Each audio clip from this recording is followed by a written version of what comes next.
Alors c'est un projet d'ampleur, 2,2 millions d'euros, toutes dépenses confondues, taxes comprises. Et les deux principaux cofinanceurs après la ville sont la région pour 550 000 euros et le département pour 144 000 euros.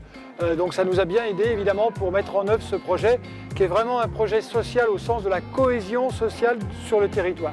C'est un projet important pour la ville et notamment tout le milieu associatif. Je rappelle qu'il y a 680 associations à Thonon-les-Bains. On disposait de ce lieu qui était sous-utilisé et qui devait faire l'objet d'une mise aux normes importante.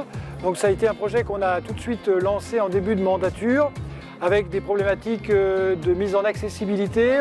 On est sur des demi-niveaux.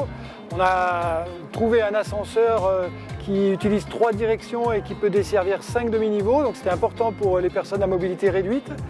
On a également rénové thermiquement le bâtiment parce qu'évidemment aujourd'hui, vu le coût de l'énergie, c'était indispensable.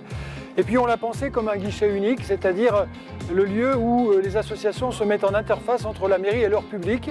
Donc on peut venir ici découvrir toute l'activité des associations, y adhérer, obtenir des renseignements. Mais les associations saisissent la mairie à partir de ce lieu pour toutes leurs demandes, qu'elles soient matérielles, logistiques, financières ou humaines. On veut également que ce soit une sorte de co-living, c'est-à-dire un lieu où les associations vont se rencontrer, partager des expériences, s'entraider.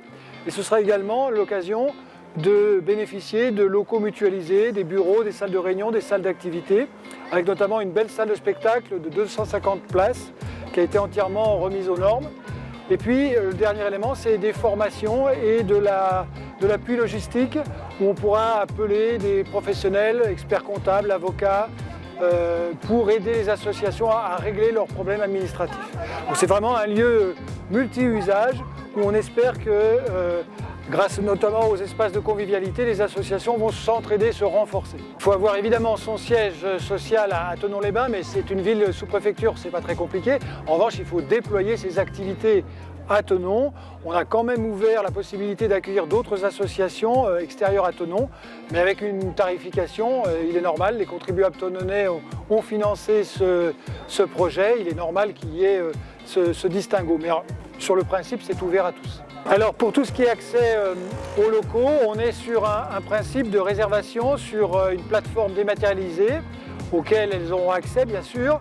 Et donc elles réservent leurs locaux. S'ils sont disponibles, la réservation est automatique et les serrures sont programmables.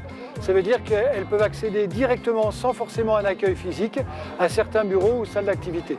Je n'ai qu'une envie, c'est de voir comment ce lieu fonctionne et comment les associations se l'approprient.